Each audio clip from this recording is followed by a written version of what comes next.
Okay, welcome everyone to the December 2017 edition of the HR Best Practices webinar series. I'm Kevin Mosher, Certified Specialist in Labor and Employment Law of the state of Minnesota, Minnesota Bar Association, and partner at Thompson Co. up in the Minnesota office up here. And I'm happy to present this month, like I do most months, though last month we had a substitute, which was great.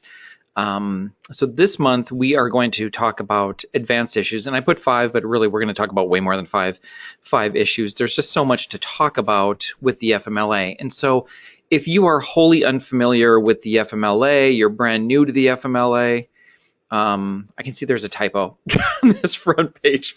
It is FMLA, not FLM. So apologies for that. So anyway, if you're looking for an overview, this is not going to be that. We are going to skip over a lot of things. I'm just going to take for granted that you have a working basis, working knowledge of the FMLA. You're obviously welcome to reach out to me on any issues. And I've done basic FMLA seminars, webinars in the past. And if you're on the HR Hotline program, you're welcome to rewatch those. They're all available on the member website for that, as well as all the other past webinars that we've done over the years. If you are in need of HRCI or SHRM credit or CLEs, you'll be getting your certification after we verify, attendance and all that sort of thing. If you have any questions, if you're new to this and aren't sure how to ask questions, this is not a two-way call here.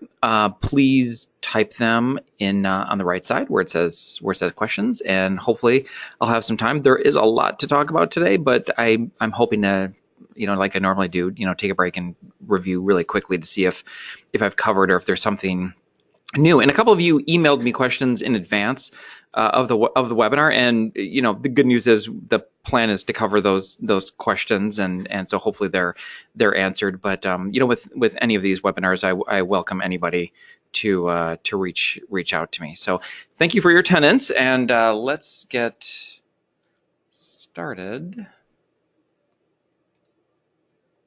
Okay, so like I say, I'm just going to assume that we all know what the FMLA is, and that some of these basic, who's an employee and am I a covered employer and that sort of thing. I'm just going to assume a bunch of that. So we're going to jump into more of the really fun stuff.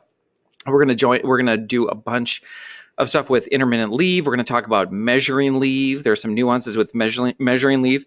My experience is that the medical certification process and the recertification process is nuanced and gets a little, I don't want to say complicated. It is, but it's more convoluted, and that's not your fault. That's it's the combination of the combination of the medical field, and no offense if anybody's engaged in the medical field on this call, but doctors. Not knowing, not caring, and I don't blame them. They're really busy, but not fully filling out medical certifications, and the form itself being a little too verbose, and the regulations themselves also being, obviously the regulations, they're going to be verbose by nature. Thankfully, we have attorneys to interpret all this, right? But we're going to talk about medical certifications because there are a lot of nuances and things that we need to know with the medical certifications and the recertification process. Talk a little bit about second opinions, because I bet a bunch of you have never done second opinions, and it's out there, it's an option. We'll just talk about that a little bit, and then the whole ADA work comp that you've probably all been on to seminars and webinars on before, but it's ever complex and frustrating to figure out, like, okay, how does this work when the person, the medical certifications implying that the person's got a chronic condition and they're disabled and they've used up their FMLA, but then there's also a work comp injury here at play that maybe, led to the chronic condition, or that the person's losing some time because of work comp injury, and it's related to the condition. So, how does this all work? We're gonna walk through that, and we're not going to solve the world's problems on this webinar, but at least we're going to be a little bit more knowledgeable on it, and that's kind of the goal. and hopefully, I'm going to assume, since I don't see a bunch of like emails or questions coming to me, that everybody can hear me. I got a new computer and it shows me that my microphone's working, so I'm just going to assume that it's working. And then we're going to talk about a bunch of potpourri, so just a bunch of other FMLA tidbits, tips, review that I think are really important and good for all employers to know. Okay, intermittent leave. So what is intermittent leave? Intermittent, beside being the bane of every benefits person and HR person's workplace existence, right? Intermittent leave. So FMLA, when you want to take FMLA for the birth of a child or the adoption or for a serious medical condition, and you've got all those definitions, and that's all well and good, and that's okay. Like, you need a block of time, like let's just say 12 weeks off for bonding with the child. Well, that's pretty easy to figure out, right? Here you go. Here's your 12 weeks of FMLA. Go ahead and take it. And, here's how you pay for your benefits while you're away on leave and, all that sort of thing. So intermittent leave is a production killer. Intermittent leave is difficult to administer. Intermittent leave is hard to know if and when it's going to happen and in what quantity, and what does my medical certification need to look like, and can we actually continue to employ the person in this role when they come and go because they've got headaches and migraines and the doctor's note says they will be gone anywhere from 1 to 25 days per month, because of X, Y, and Z conditions. So few things to know about intermittent leave that might help out a little bit. So intermittent leave has to be medically necessary. It sounds like, oh great, it's got to be medically necessary. Every doctor is going to sign off on it being medically necessary, right? So it's not going to be that unfortunately is not going to be too much of a gotcha game. But technically, yes, in order for somebody to take intermittent leave where they are going to be missing time intermittently and maybe in full day increments, maybe in half day increments, maybe a few hours because they have seizures or epilepsy, these sorts, it tends to be with these sort of chronic conditions. Now, it could be for some sort of condition that's short term in nature, where the person's just going to, come and go for, like, let's say a few months, but really it tends to be chronic in nature. And when it is chronic in nature, it's almost always going to be medically necessary, when somebody has a migraine or a seizure or something like that. It could also be for prenatal care. So if the mother to be is in need of medical assistance and needs to go in here and there intermittently, well then start clocking the FMLA. And a lot of employers, just as a general rule, a lot of employers don't realize that the prenatal care aspect also counts toward FMLA. And should you count it toward FMLA? Well, I think so. Doesn't mean you don't have to give the mother 12 full weeks of post birth leave for bonding. That's fine, you can do that, but the whole 12 weeks for bonding doesn't need to be FMLA. I would count it. So if it's prenatal care, if she's going in for checkups for a couple hours here and there, would I count it toward FMLA? Yes. I would count it toward the 12 work weeks, the 480 hours, however you're measuring it. I would count that toward the FMLA. If she wants 12 weeks, but she's only got 10 weeks left, or maybe she was bedridden for 2 weeks before giving birth and needs 12 more weeks, wants 12 more weeks after the birth, could you give it? Yeah, but just call it something else. Give her the 10 weeks of FMLA and then give her 2 weeks of some sort of other unpaid leave. You don't have to be a complete jerk about the whole thing, but if it's your culture to give additional unpaid leaves of absence, that's fine. Just don't be discriminatory. Don't give it to people that aren't pregnant, and then don't give it to those people who aren't pregnant for whatever, to go hunting or because they have a some sort of other condition, and then deny it to pregnant mothers. I mean, that's where you're looking at a discrimination lawsuit waiting to happen. Intermittent leave, you can measure it all the way down. So if you're on like a 0.25 clock, if you're on a 0.6, clock or a 0.1 clock, however, whatever your lowest measurement system is, you can deduct. So if in this situation, let's just say the person has a seizure and they need to take 3 hours off in the afternoon.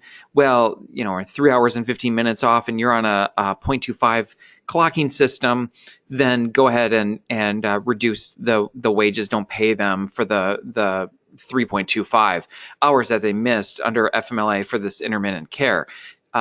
Could you deduct it also from salaried employees? Yes. The FMLA is one of the six exceptions where we can deduct wages from salaried employees. So yeah, you could definitely, if the person's exempt and they're salaried and they missed 3.25 hours because they had a seizure and they have no paid time off, could you deduct from their wages 3.25 hours? Yes, you could. You would not be violating the salary basis test by doing that. If you're in a situation, so one of the rules is you can't require them. So say the person has a seizure and they need to be gone 3.25 hours, 3 hours and 15 minutes in the middle of the day, but then they're ready to work again later in the afternoon, like, they rally. Could you force them, just say, you know what, just take the whole day off? No.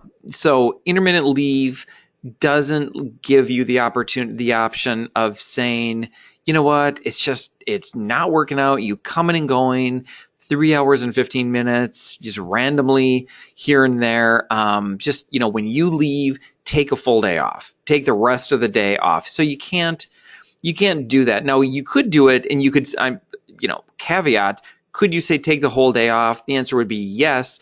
But if the person's ready in 3 hours and 15 minutes, you really should pay them for the rest of it. So if they say they can come back at, let's just say 3 o'clock, from 3 o'clock to 5 o'clock, I would just pay them for 3 o'clock to 5 o'clock if you refuse to let them work in that situation. So, you would count the 3.25 against their FMLA, but you would then pay them for the other 2 hours rather than taxing their FMLA account with that extra 2 hours that they really were ready, willing, and able to come back and work for you. And that's different than when you have paid time off policies. So, in most situations, can you, when you determine like let's just say vacation leave, and a lot of companies will say, if you're going to take vacation, you have to do it in half-day increments. You have to do it in full-day increments.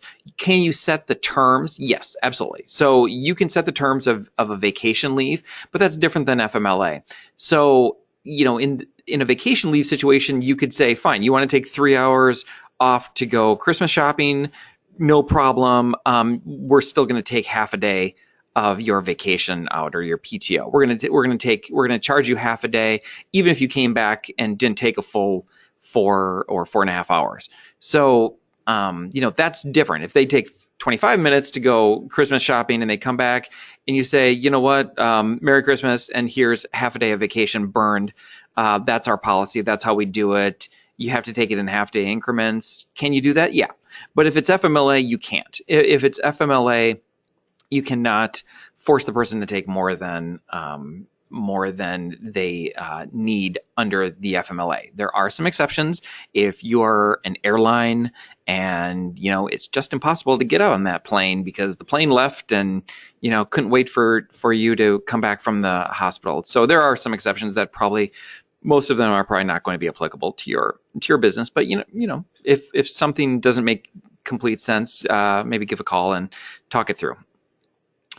You can require for intermittent leave. You can always require a fitness for duty certification, and we'll talk a little bit about that with the medical certifications later. But intermittent leave, it's hard. It's hard on operations, but you still can do these other things that you do with normal leaves, where you require like fitness for duty to make sure that the person can come back. So what is medically necessary? So again, we're gonna hang on this medically necessary to see if there's the chance that the person isn't able to, that their medical condition, that it's not medically necessary that they need intermittent leave. And we could ask, we can circle back to the medical providers to ask for clarification whether or not this intermittent leave need is medically necessary. So here's the definition. It must be a medical need for leave, and it must be such that medical need can be best accommodated through an intermittent or reduced leave schedule. So again, best accommodated through an intermittent or reduced leave schedule. That means that has to be the best. So can we kind of push back on employees when they say, I just need this time off intermittently rather than full day increments? We can, if based on what we get back from the doctor, if it doesn't seem to be a medical need, doesn't seem to be medically necessary, and it also doesn't seem to be, best accommodated through intermittent leave. Like, it just doesn't make sense what the doctor's saying that somebody needs intermittent leave. Like, we can push back and say maybe that's not intermittent leave, maybe that's just a leave of absence to deal with the situation. And again, we can get a fitness for duty to make sure that they're qualified, that they're not going to injure themselves or others, because of whatever condition that they're dealing with. You do not need to allow for intermittent leave for the birth or adoption of or for foster care. So that's the one exception where we can say no to intermittent leave. And this comes up for me every once in a while, where employees, especially around hunting season and all these other seasons where it tends to be the fathers, but sometimes it's the mothers where they want to kind of like transition back into the workplace, and they want to, they've lined up daycare, and maybe they want to come back in like 2 or 3 days a week and do the daycare, so that, like a soft landing. And could you allow for that? Absolutely. But do you have to allow for it? No, you don't. So, if for example, if a new mother says, I'd like to come back and just work, on a reduced work shift, like 3 days per week, and just keep extending this 12-week thing. So like after 4 weeks, I'm going to come back like 1 day a week, and then I'm going to transition. And so they just keep extending this FMLA. So could you say no? Yes. FMLA does not require that you do a reduced leave or an intermittent leave during the bonding care, during the bonding process. You can literally say, like, if you're going to use 12 weeks, it's in a block. And sometimes they'll say, well, I want to use like 10 weeks and then save 2 weeks and use 2 weeks like in a couple months, or a few months later for whatever reason. The answer is no. You don't. If you're going to use it for bonding or for adoption or foster care, if you're going to use it to bond with the child, you can require that they use it all in one block. And if they try to use it, they use 10 weeks and they try to use 2 weeks later on, you can deny it through the through the form, with all the forms and the type stuff, where it allows you to deny the request. Employees must make reasonable efforts to schedule planned medical treatments. This comes up periodically, where employees just love to take off in the middle of the day for medical appointments. It's one thing to have a seizure in the middle of the day. I think we can probably all understand that, versus scheduling medical appointments. Sometimes it's unavoidable, but for the most part, you could push back on on the employee's use of intermittent leave when they're doing scheduled medical treatments during the middle of the day. I don't know how you can push back. I don't know how much you want to push back.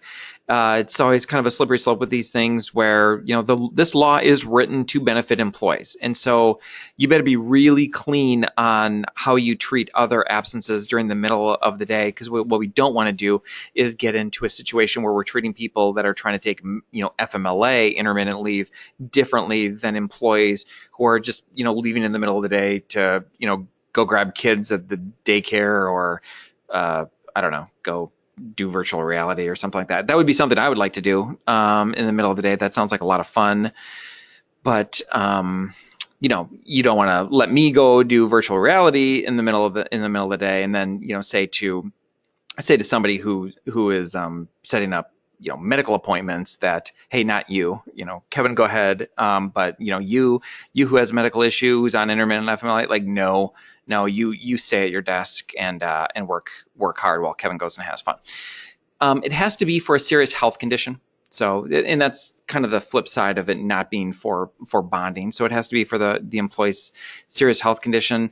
And chronic conditions, very common, like again, epilepsy, very common, where people are just going to randomly have seizures. Migraines are kind of the classic in the workplace. And it, so again, can the person take intermittent FMLA? Yes. And here's the situation. The person has to be incapacitated or unable to perform the essential functions of the job. So do my migraines create the situation where I just can't do my job and I have to take off every once in a while, which is always when it's most stressful, right? When you need the person the most, when they have migraines, they have to leave. Seizures, who knows when those are going to happen, but those have to make the person incapacitated. So if they've got a chronic illness, or if it's for a covered service member and they have to take off this intermittent leave, can you push back a little bit on the person saying, yeah, this is, it's because I'm a little sad or something? Probably not. But right. So it's got to be where the situation rises to the level of where they can't do the job. They can't do at least one of the essential functions of the job. So here's where we get them, right? Because again, there's no real great news on intermittent leave here, but what we can do is, and this comes up periodically for me, is can we what can we do with the employee? Like they're an employee and they're in a job that requires that they be in attendance and they come and they be in the office, that sort of thing. Could we transfer them? So FMLA doesn't have an accommodation requirement, but you can transfer them temporarily while they're on the intermittent FMLA. I wouldn't go and put them in, if they're a manager, I wouldn't go and make them like a janitor or something like that. But could you transfer them? Can you transfer them to a job that they're qualified for and that better accommodates the intermittent nature of their condition and need for time off? Yes. And when maybe that'll motivate them to get better if they're malingers. Maybe they're, I'm sure many situations it's legitimate, but if it's not legitimate, it might kind of talk people into getting a little bit better and stop taking so much intermittent leave. Again, the person has to be qualified for the job, and it has to be same pay and benefits. So again, you have to be mindful of how much they make. But yeah, can you move somebody to a job that can better accommodate the intermittent nature? Yes, you can. And if they decline it, well, then if they decline it, and then you have the option of just giving them a block of time off and them not coming into work. So. Okay, we're going to move on from intermittent leave. All right, so measuring leave. Here are the ways to measure leave. I think this is good to go over. Sometimes I think it kind of gets taken for granted. So you can measure. So first of all, you need, starting at the front end, do you need to have an FMLA policy? Absolutely. You need to have an FMLA policy. That laminated poster policy, you can also find it for free on the Department of Labor website. That's not going to cut it. That information on that poster and on the government's website, that lays out all the best entitlements that an employee can get. So there are a lot of areas in the FMLA where employers can kind of choose. And what the Department of Labor's policy or notification does is, and that's the one on the posters and it's the one on the website, what that does is it gives the employee the better benefit out of all these situations. So for example, it doesn't set out how FMLA is measured. And so, there are a bunch of different ways to measure FMLA. And so if you don't have an FMLA policy, that defines how FMLA is measured, the employee is going to get the best of all these worlds. So I'm going to give you, we'll run through this and then I'll give you an example of how that can really be bad for you. So calendar year, that's one way to measure FMLA. Every January 1, everybody, boom, who's an eligible employee gets 12 work weeks come January 1. That's great. Okay, so January to December 31st, calendar year, 12 work weeks. Fixed 12-month period from, let's just say, the anniversary date, or May 4th, which is like annual Star Wars Day, which is exciting because Star Wars is coming out. I'm really looking forward to the movie coming out this weekend. So I'm sure I really should have had a lot more Star Wars pictures somehow, although they're complete non sequiturs, but it would have been nice to incorporate. But anyway, so you can measure it from any day. Fixed 12-month period, normally it'll be measured from the anniversary date. Okay, so day that the person starts, or at least 1 year in, then they're eligible for FMLA. 12-month period measured from the first day that the leave is taken. It's a little bit harder to keep track of, but I'm sure fancy payroll and benefit software can do that. But you could do a 12-month period. So again, they take FMLA on the first time, and let's just say that day is December 14th. They take 2017, they take FMLA, boom, 12 months of FMLA, 12 weeks starts of FMLA, and then I'll get another 12 weeks come December 14th, 2018 next year. So I get between now and 365 days from now to use that 12 weeks. The most common one, because I'm sure all the consultants and lawyers have been talking about this for about 20 years, is the rolling 12-month period, and that's probably the one that most of you are using. Hopefully your policies reflect that. But that's where you're always looking back 365 days. And this is the best one because this one, the other ones allow the employee to game the system. And I'll give you an example in a second. But this one doesn't allow the employee. I mean, the employee can always game the system, but this one at least gives the employee for sure the minimum, the minimum allowed under the law that an employer has to give them under the law. So you're always looking back 365 days. So if I'm taking FMLA today, Thompson Co. is going to look back 365 days to make sure that I have at least one day today out of my 12 weeks that I haven't used up all 12 work weeks in the last 365 days. And if I haven't used up all 12 work weeks in the last 365 days, then I'm going to get one more day. So I'm going to get today off. And then if I take tomorrow off on FMLA, then Thompson Co. HR is going to look back 365 days to see, where I measure in that. And as long as I have at least one day, then I'm going to get tomorrow off. So in no 12-month period am I ever going to have more than 12 weeks. Now, the bad situation that occurs is if you don't have a policy, and hopefully that's not the case, but if you don't have a policy, then the employee is going to get the best situation. So let's just say an employee has a baby on October 1st, and the 12 weeks measures exactly to December 31st. So have a baby, 12 weeks, and there's no policy, and so an employee hadn't used any time, so the employee gets the 12 weeks, right? So the 12 weeks goes to December 31st. Well, under the first measurement, the calendar year measurement, the employee could get another 12 weeks starting January 1st, because the employee is going to be able to pick and choose the way that FMLA is measured if you don't have a policy defining how FMLA is measured.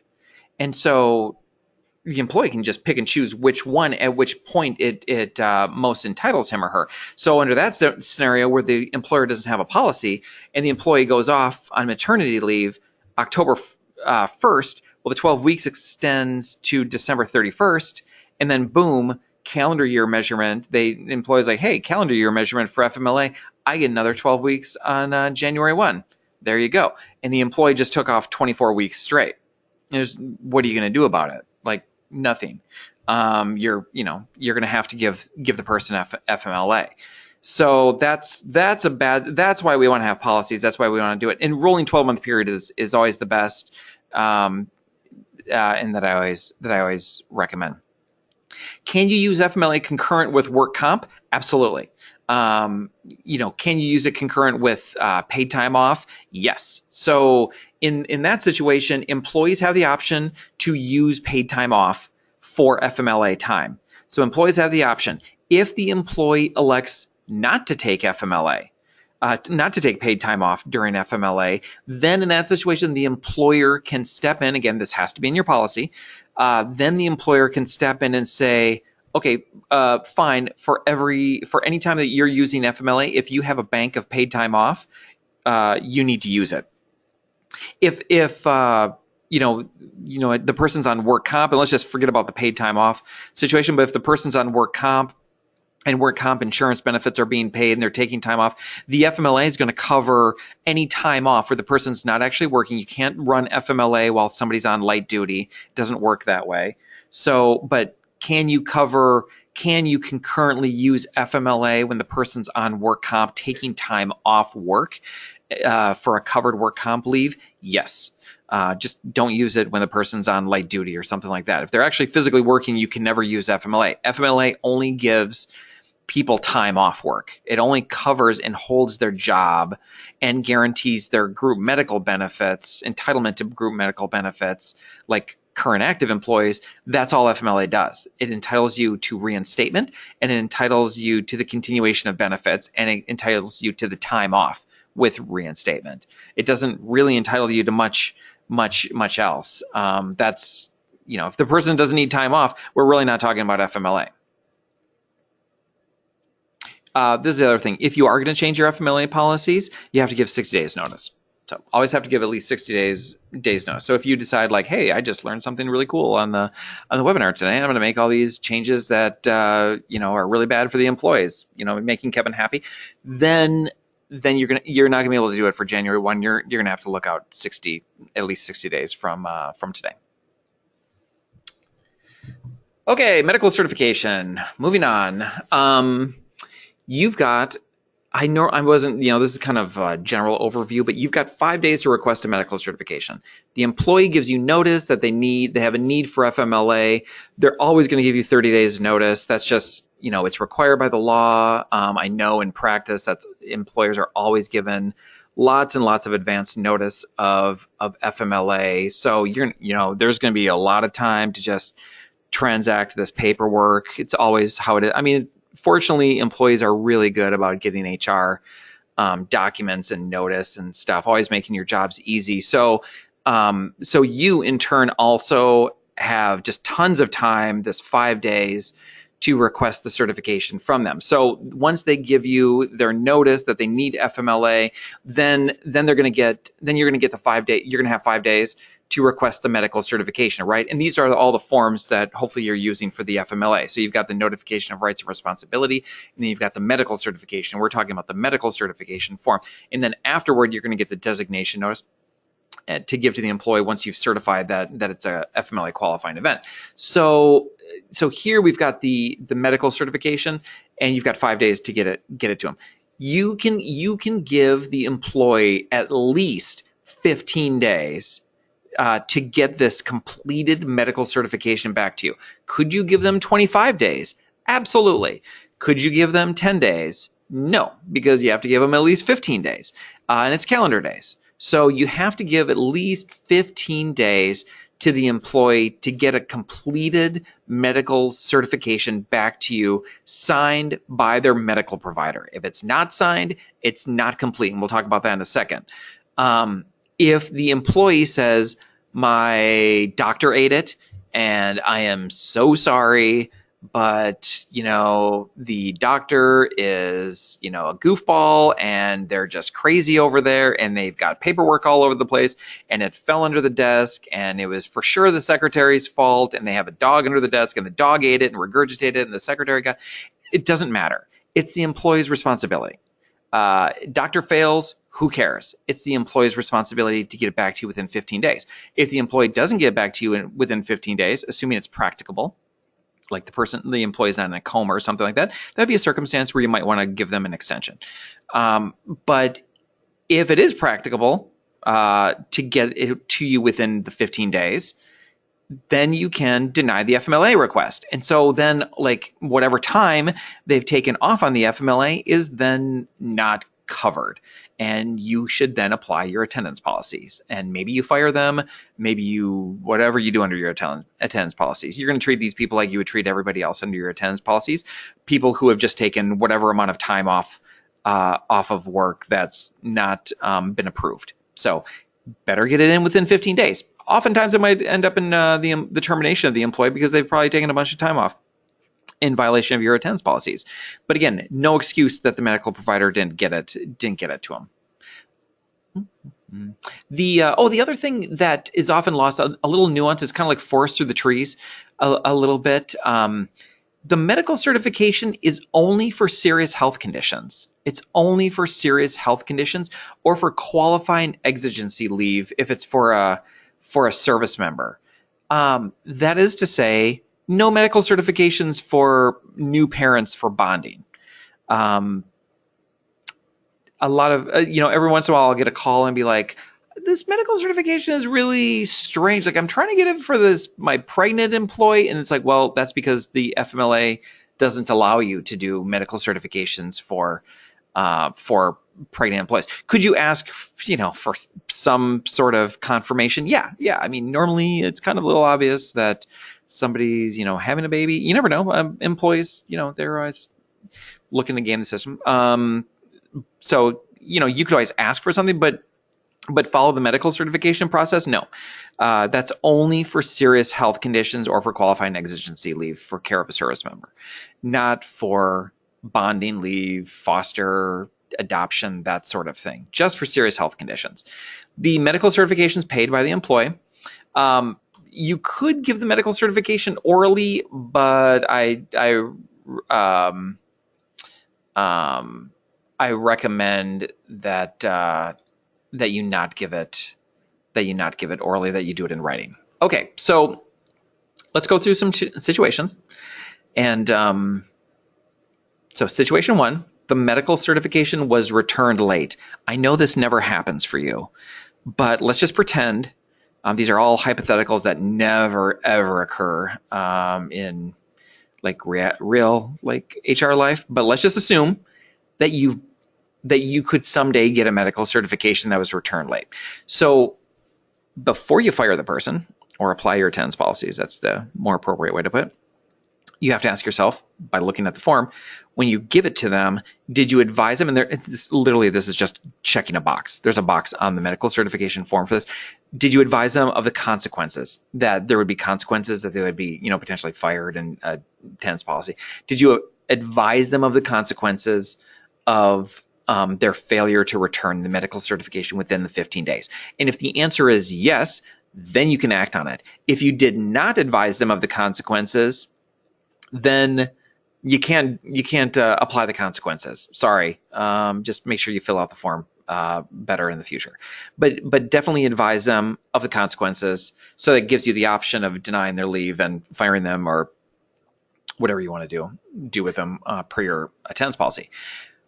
What if the medical certification is incomplete? And I just stick with me because I know this never happens. So just, if you can just take yourself out of the real world and put into this fantasy world where medical certifications are incomplete. So you need to notify in writing the employee of what is incomplete. So what exactly, how is it incomplete? I do this in a letter form. So letter form, bullet points, this is incomplete, it's unsigned, it's, I don't understand chicken scratch, I don't even think this is in English, whatever it is. It's not been completed by the medical professional in some fashion. It just has to be one thing. And then if it is incomplete, you need to give the employee another 7 days. So 7 days, not business days, 7 normal calendar days to fix it. And if they don't fix it, if they don't get back to you a fully complete medical certification, then you can again move up to situation one, where you deny the leave and apply whatever discipline and everything you want to that.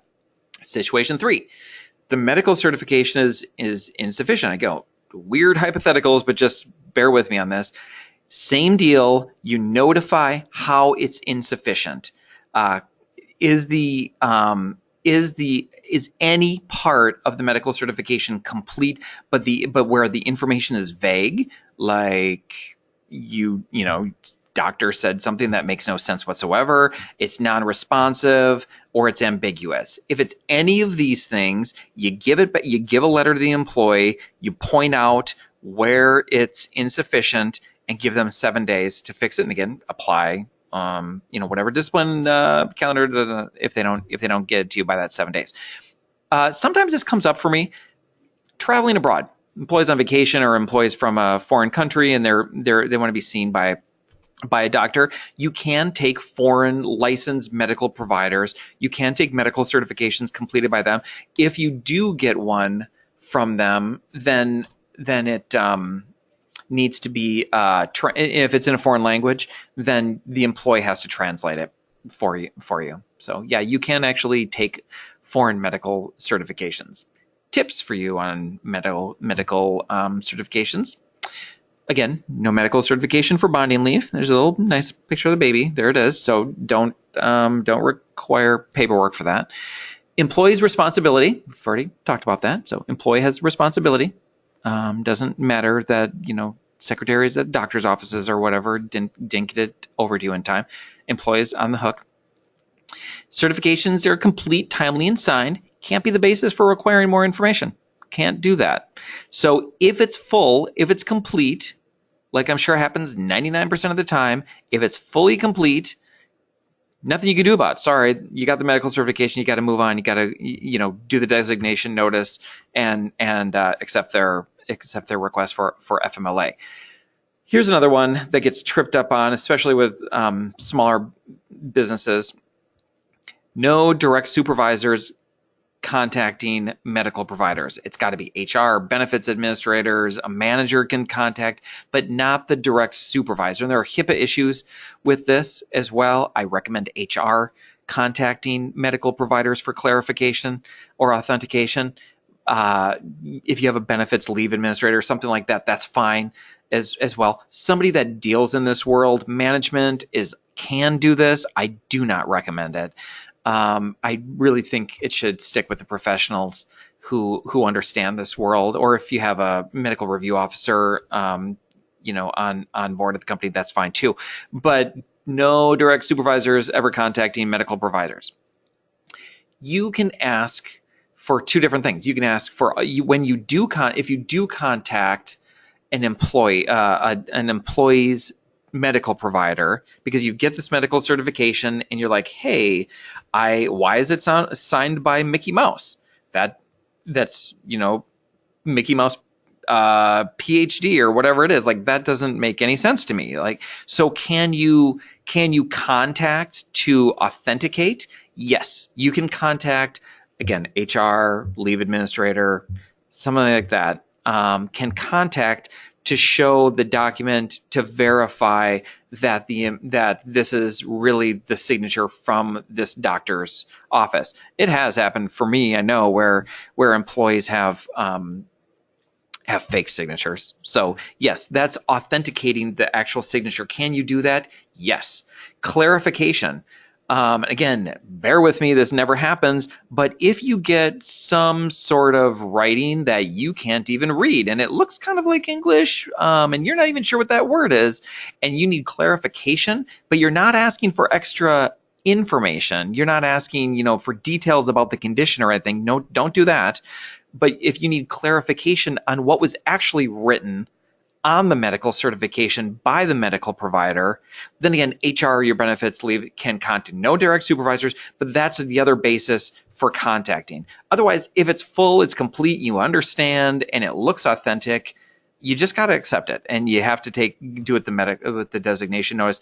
But this authentication and this clarification, these are two methods for you to verify the medical certification. Recertification. Going to talk about a couple rules with this. Okay, so moving on to recertification. Rule number 1, Employers cannot request that an employee obtain a recertification after less than 30 days. And so when I say recertification, I mean doing the medical certification process over again.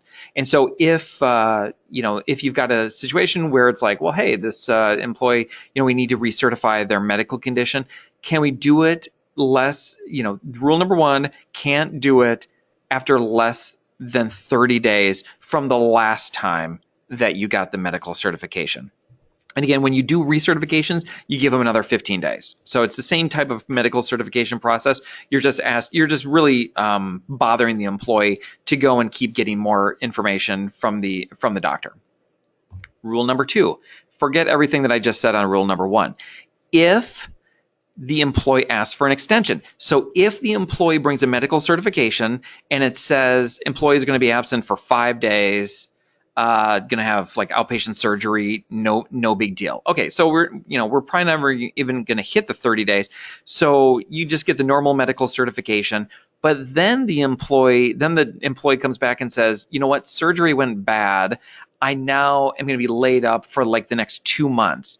And so even though the first medical certification said like 5 days, now you've got an extension that's going to go beyond. And so now, even though it's only been, let's just call it a week, and the surgery just happened and you got the bad news, can you do another medical certification, a recertification? Yes. In that situation, you can ask for a recertification. It's way less than 30 days, and that's the exception to the rule. The other exception to the rule is, and this comes up a little bit more frequently, is the medical certification is going to say something incredibly explicit, like employee can't stand for more than like 4 hours. Okay, what if the employee starts telling you, I can't stand at all? Like, I need to sit in a desk. This is my back, my legs, my head, whatever it is. I can't stand at all. That's changed. And so then you can go back to the doctor and say, look, things have changed. It doesn't make any sense. What the employee is telling me doesn't make any sense with the medical certification. I need to make sure that I'm doing everything I can in the workplace to make sure I'm not harming them. So you can ask for another medical certification on less than 30 days notice. If you receive information casting doubt for the absence or the validity of the certification, can you ask for another one? Yes.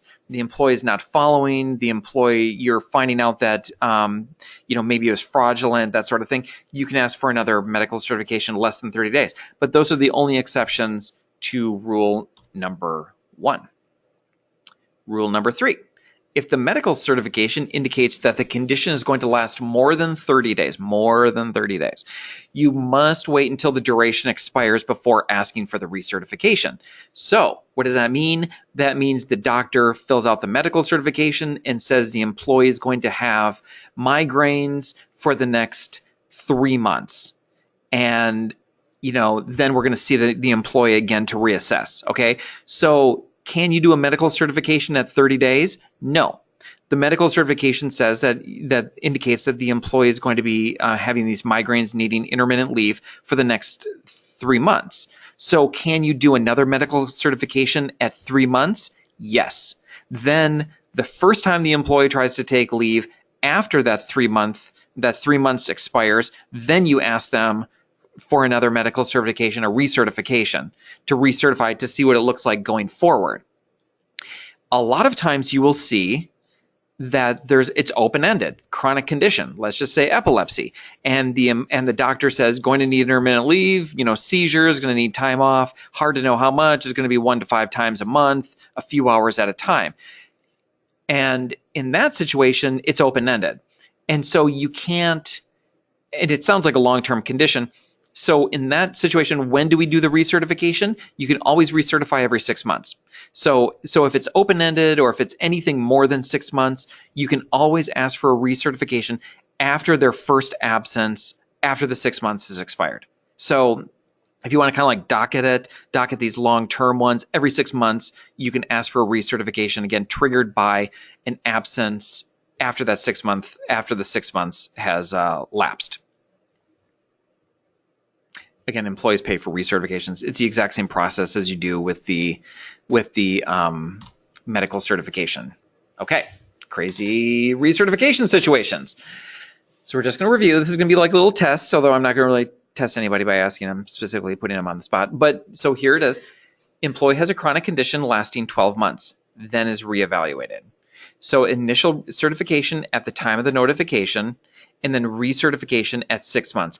That's how you do it, right? So initial certification, get the medical certification. It says chronic condition is going to be lasting at least 6 months. You can recertify at 6 months. Recertify at 6 months because it's more than 6 months. If the condition will last 25 days, if the condition persists beyond the 25 days, you can recertify. So the employee comes in they call in day 26 and they're like, oh, the migraines are still, I mean, you know, my old throwing arm from throwing interceptions, you know, as a Vikings quarterback, it's just, you know, it's lasting beyond 25 days. So it goes into the 26th day. And then you can ask for a recertification because the employee is essentially asking for an extension. And that's less than 30 days, but the employee is asking for an extension. And the initial medical certification said it was only going to be for 25 days. So you can ask for an extension in that a new one in that situation, even though it's less than 30 days. There's no duration for the condition. This is just like example number one. So you can recertify. You can recertify after 6 months if and at least after 30 days. Just depends on what the language was, but you'd be looking at like 6 months. Condition will last 6 months. You'd notice changes with the condition.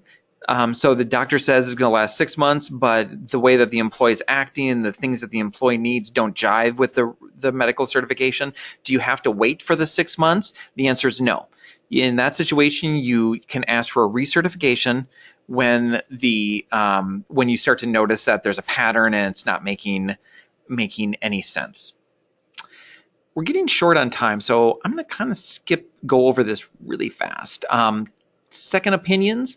I'd be curious how many of you have ever actually done a second opinion, but you can. If the medical certification comes in and it's all clean and everything like that, you know, I'd said before, well, not a whole lot you can do. Just go ahead and approve it and move on. Well, the one thing you can do is ask for a second opinion, and that you can choose the doctor. So the employer can choose the doctor, and the employer pays for the second opinion. Now, hopefully, right, in your situation, if you're paying for the doctor and everything, this second opinion comes in and says that this employee does not need, you know, intermittent leave or whatever the leave is for the serious health condition. The employee doesn't need that leave, and so then you have a difference, right? And how do you break a tie? You break a tie with a third medical opinion, and again, the employer is going to pay for that one.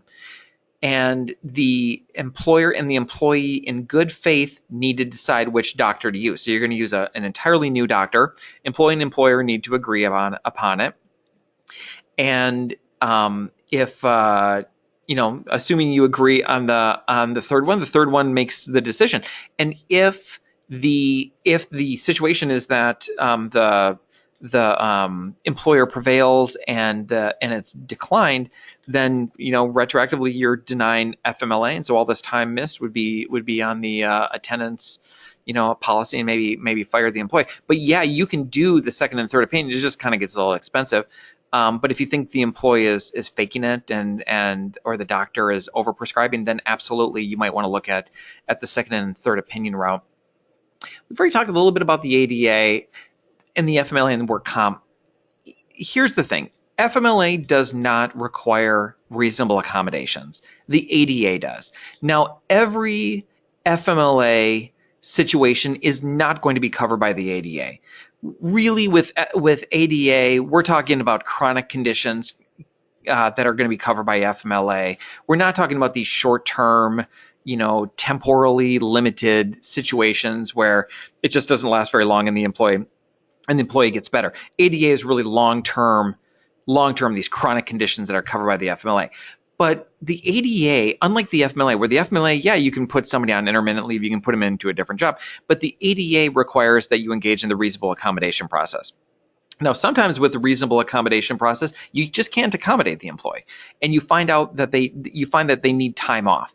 Well, that time off you're accommodating them through time off. That time off is covered by FMLA. So you're going to burn the FMLA at the same time. And when the FMLA expires, if you find that a continuation of the time off is unreasonable, it's going to create a hardship on the employer because they've been off for so long, let's just say 12 weeks, and they don't have any FMLA, but it's a hardship. Then in that situation, you go back to the drawing board to see if you can accommodate the person by bringing them back into the workplace, if there is anything changed that allows you to accommodate them. And if the answer is no, and the only accommodation that the employee can take is time off, well, FMLA is not going to protect them because they've exhausted it. And so then you're going to say, no, it's unreasonable. It's a hardship on me. I can't do the time off anymore. And then in that situation, the person's not qualified for the job that you need. They can't do the essential functions of the job, and you can move on and tell them to reapply for some job that they are qualified for, if and when they, if they want to reapply. But you don't have to indefinitely hold the job open for them. FMLA requires that you hold the job open for them for 12 weeks, but the ADA doesn't. The ADA, it really comes down to more of a subjective criteria as to your business and whether or not you can reasonably accommodate somebody. So like with FMLA, employees request ADA, and the doctors get involved. Unlike the FMLA, with the ADA, there is no form to fill out. So you can ask the doctor for information and everything, but there's no like exact form. If the doctor just confirms that the person has a disability, then in that situation you just kind of have to take them at their word for it for the most part. I mean, you can question it and reach out to the doctor, but it's not like the medical certification form that we use for the FMLA. That's why a bunch of you probably have a different questionnaire for ADA situations than you do that differs from the medical certification that goes to the doctor. And could you come up with your own form and send it out? Yeah, absolutely. You can definitely do that. And then with work comp, and we already kind of talked about this earlier, is like, again, work comp, if the person's off work because of work comp injury, then FMLA, you're almost certainly going to be able to count that concurrently with the FMLA. So even if the insurance company is paying for it, it's technically being paid, but it's still FMLA that you're going to be running concurrently. So when we have this conversation with like ADA, and then when there's a work comp type situation, we just have to be really mindful under the ADA when it's potentially a disability that we're thinking about that if time off ends up being the accommodation, that we concurrently use the FMLA. And then once the FMLA is gone, same with work comp. Like work comp doesn't require that you bring people back. Like you can't retaliate against employees by not bringing them back. But work comp doesn't require that you bring employees back. But if the employee is burning FMLA, then they do have a right of reinstatement, even if they're on work comp, even if they're on ADA. So the FMLA is always going to kind of protect their job. But once the FMLA goes away, then it really comes down to like work comp, like is there a job available? Is it retaliation against the person? And ADA, is it going to be an undue hardship to continue to hold this job open to bring the person back? And so that's why we don't want to ever have, like at the end of FMLA, we don't ever want to have administrative terminations where we just automatically fire anybody who doesn't come back after their FMLA exhausts, right? Because if we automatically administratively terminate them, well, then that just took off the table the whole conversation about whether or not we could reasonably accommodate them with additional time off, which is what the ADA requires. So it's a pretty big risk for you as a company if you terminate somebody just automatically who exhausts FMLA, because if that person is also disabled, and a lot of people are disabled under the, by definition under the ADA, then you're in pretty big trouble because you didn't have that interactive process, that conversation with them about whether or not you could extend them with additional time off beyond the FMLA. So no administrative terminations, please. There's the administrative terminations. Okay. One last thing, because this is kind of key and it might come up for you, and then we're gonna close it down. Even though I have a couple slides left, you're welcome to look at them and call me on your time. You can deny reinstatement but not FMLA leave to key people. And key people are your top 10% of employees working within that 75-mile radius from their work site. So that's how you define it. Do they make the top 10? Are they like moneyed? We're not talking about stock bonuses and options and stuff like that. We're talking about bonuses, not stock options. Are they the highest paid top 10%? If so, when they notify you of their need for FMLA, you then may have to quickly, very quickly, have to make a determination, is there the potential that reinstatement of them is going to cause grievous economic injury to your operations? And the reason is because the assumption is that these top 10, and they also have to be salaried employees, these top 10%, it's like you have to fill their shoes, and you're not going to be able to recruit a new CFO if you tell this new CFO that they can only work for like 90 days and then the other CFO, you're not going to find anybody at that level. So that's the whole idea. Like if it hurts your operations, like you need to get somebody in to replace that person and you can't operate, it's going to hurt your company. Then you need to notify the person. And you still give them the FMLA. So they still go on FMLA for up to 12 weeks, and they still get the benefits and all that, but then you don't have to reinstate them. So that's the one situation where like an employee, wants to return, assuming you don't fire them while they're on FMLA, which you could do if you have a legitimate reason, like you find out they stole from you or something. But this is the one where you can deny reinstatement. Key employees, you just have to tell them at the front end, when you do the designation notice, that they're key employees and you might not reinstate them. The key employee should still ask for reinstatement. So at the end of the 12 weeks, the key employee can ask you and say, are you sure you don't want to reinstate me? Because I'm ready to come back. And then you have to still reassess to make sure that it's not going to cause grievous economic injury. But if you've already replaced the employee, you've already got somebody else in that role because it was so important, then you can deny reinstatement. So it's one of these interesting things where like the top people in the company actually could potentially be harmed by the FMLA rules. Okay, I didn't get through everything.